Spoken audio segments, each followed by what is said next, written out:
All right, so we addressed a little bit more of the question of whether the fetus might acquire a right to the use of the mother's womb.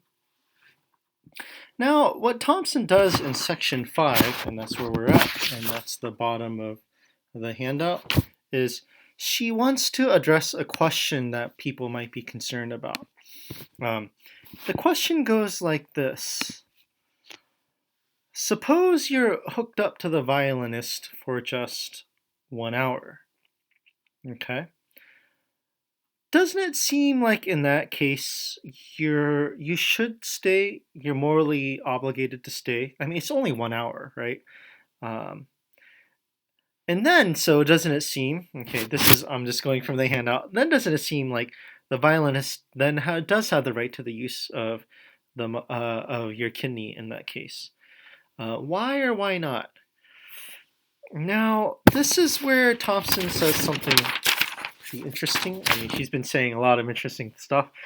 Um, okay, which is to help us. Well, one of the things I do when I'm teaching this class out loud, and um, by the way, we're like zipping through this stuff, but this normally creates lots of discussion. Like a lot of students are going back and forth. Um, I encourage you to I mean, there's so much wealth in what we've talked about in these last few videos. I encourage you to talk with friends, family. I mean, I know this is actually a pretty sensitive topic, but if you feel like you have that trust and sensitivity, then talk about some of these cases with people around you. Yeah. Okay, so uh, now Thompson, to address this question, um, oh yeah, is talking about a case where maybe the violinist is only hooked up for 1 hour. And normally when I ask my class, who thinks that you're obligated to stay hooked up to the violinist for an hour? A decent chunk of students raise up their hands. I say, who thinks they're not, that you're not obligated to stay hooked up to the violinist? And a few, okay, will raise their hands. And you can think for yourself whether you would have raised your hand if we were in class. Um, then I asked, suppose that you're only hooked up to the violinist for a minute. Okay, much smaller, right? 1 minute. Okay, in that case, are you obligated to stay hooked up to the violinist? Um, Most people are like, yeah, yeah, yeah. But, okay, there's always a few, 3 or 4 or 5 students who are like, no, you're not obligated because that violinist does not have the right to the use of your kidney for any minute. And then I say, well, suppose you're hooked up to the violinist for 5 seconds. Just 5 seconds. Okay, you got to stay hooked up to this violinist. Um, like you wake up and you're like, just wait 5 seconds, 5 seconds, and you'll see this violinist's life. And you're like, nah, okay. Did you do something wrong?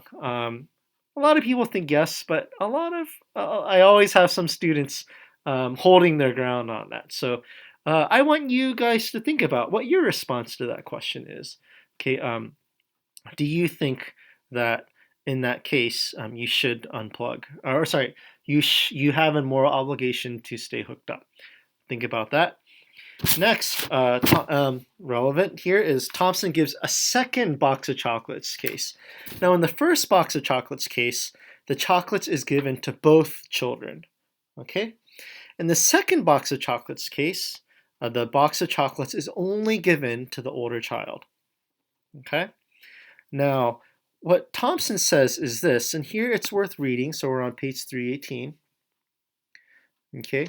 Um, in the second box of chocolates case, does the younger son have a right to the use of the chocolates, as in eat them? And the answer seems to be no, they're not given to him. But, okay, do we still think the older brother should or ought to give chocolates to the younger brother? And then it seems, yeah. Yeah. Okay, now some students disagree, but here's what Thompson says. So this is on page 318 toward the bottom. Suppose that box of chocolates I mentioned earlier, I'm reading, had not been given to both boys jointly, but was given only to the older boy. There he sits, stolidly eating his way through the box, his small brother watching enviously. Here we are likely to say, you ought not be so mean. You ought to give your brother some of those chocolates. My own view is that it does not follow from the truth of this that the brother has any right to any of the chocolates. If the boy refuses to give the brother any, he is greedy, stingy, callous, but not unjust. All right, so Thompson's saying this. What's interesting is Thompson seems to be saying what we morally ought to do isn't determined only by our rights.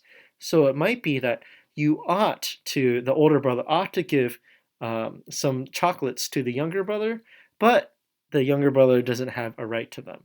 Okay, so what we morally ought to do is coming apart from what our rights are. So it might be the case that you morally ought to, the right thing to do is to stay hooked up to the violinist for that hour or a minute or 5 seconds. Even though in none of these cases does the violinist or the younger brother, and perhaps even the fetus, have the right to the use of the womb. All right.